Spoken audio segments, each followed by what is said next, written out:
Hey everyone, Alex here. I want to let you know that we're going to be doing this series a little bit differently than my other ones. This is based off of my live stream videos, and if you haven't seen those, I have over 300 hours of content in my live stream videos, but unfortunately, it doesn't really get seen by YouTube. So to help more people out, I'm transferring those videos into a video series, and I hope that this helps you. So let me know in the comment section below if you found this version useful, and we're going to be breaking down a long video into multiple parts, so stick with me, and hopefully this is more useful. I'll see you guys on the other side. Alright, so here we go. So the very first thing that we're going to do is preparation.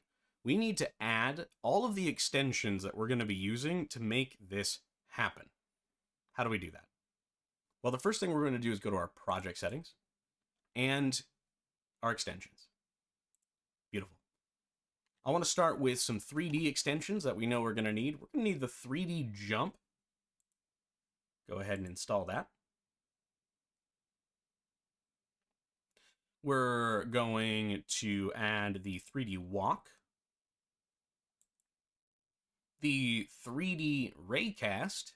This allows us to not only shoot a line in 3D, but once we touch another object, this is how we can target objects in first-person view. This allows us to not only make AI that moves and rotates around the screen just like a normal AI unit, but on a 2D plane, but also we can find 3D objects under the pointer. And that's a big deal because then we can target at the pointer. And this is how we would move if you wanted to make a true camera system that flew around and did all sorts of stuff. You could use 3D raycasting for all sorts of stuff. But this is bullet placement, all of this. This is a very important aspect to making a Doom-like game. So for those that are interested in swinging weapons and doing attacks like this is how you would do that. So install that to our project. We also need the mouse pointer lock extension. What this does is it locks the behavior of your mouse to hide it in the center of the screen, but it gives us a place where our camera can follow and track. Now, this might be different if you plan on building a mobile game, and so we're going to be building this project with mobile first. I won't be adding the mobile controller right away, but I will be adding the base functionality with deciding whether or not it is a mobile project. This means that you'll be able to add those functions yourself if you want to, or wait for the video series to progress to be able to do that. So anyways, let's add the mouse pointer lock. Perfect. And from there, I want to say that that is the entirety of all we need to actually make that first-person camera. Now, because I have included the downloads in the download section and or in Discord, what you can do from here is click the import extension, go to the file that you downloaded into the project dungeon folder and into the extensions. One at a time, let's add them. Let's start with shadows because that's arguably the most important. Import the other extension. Let's do point lights and spotlights. Other than that, we're not going to add any of the other ones for now because even though I included them, they're for more advanced features. And I encourage you to play around with them, but if you're following the series, stay with me to make sure that you don't get lost along the way.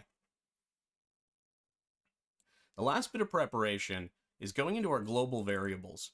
And we're going to simplify this down into the most basic explanation. Now, we can add controllers, we can add mobile support, we can add desktop support, and we're going to be focusing first on desktop because that's the environment we're developing in.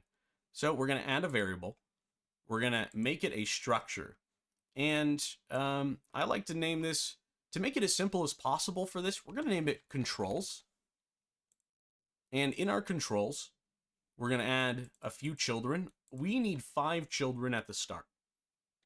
The first child is going to be called forward. We need left. We need right. We need backwards. And we need jump. If you don't want to have jumping in your game, you don't need to add this here. I want jumping in my game, because for me it's a modern feature, but it allows me to build 3D puzzles and some other really cool things. So I want jump in mine. We already added the 3D jump script, but that's important for our game, even if we're not really using a jump system. It allows us to add gravity and falling effects, which are necessary for physics items and other sort of things. So for our player, we're going to use the jump 3D script, but you don't need to have the jumps controls. Now, because we're working on desktop, what we need to do is go to forward and type W. Backwards is going to be S. Now, you can remap these controls at any point if you want to. There's a cool remapping extension that you can use to do this inside of your script really quickly, but we're going to use WASD. So jump, though, needs to be space with a capital S, because this is the way that Gdevelop reads the advanced keys. If you're using a controller and want to do forwards or backwards, say it's a joystick, or not a joystick, for some reason you're going to be using A, B, Y, X to move around, if you're crazy. You can use A with a capital letter for the controller. But for now, anyways, backwards will be S, left is A, right is D. So it should look like this: controls forward, backwards with the basic input. Click apply. And now we're getting into the meat of what we're doing. Just because I absolutely hate that this is called Untitled Scene, we're going to click on it, press F2, or you can go on rename if you want, F2, and we're going to call this Game Scene, because it drives me absolutely crazy when it's not called that. We're going to double click Game Scene and reopen it, and that way we are good to go. If at any point, for those that may be watching this and you're brand new to Gdevelop, when you're working in Gdevelop, often you may accidentally close your project and still have it open. And like if you went to home and manage, because I'm already currently inside of this build, I can't delete it. So a guaranteed way to close yourself out of the build is go to File, Close Project, or press Control W. But if we go to Manage, we can see that we're currently editing it. Maybe you want to get back into your project. You just have to go to your project manager if it is open and just double click on whatever scene you'd like to jump back into. So hopefully that's useful for those that don't know that. And maybe if you are an advanced user, you may have not known that yourself. It took me a while to figure that out. Hey, it's me again. Thank you so much for watching part 1. Part 2 will be out shortly because I'm editing from my live streams. Let me know what you thought about this video. Please leave a like, comment, and consider subscribing. Remember, happy game making, and I'll see you in the next video.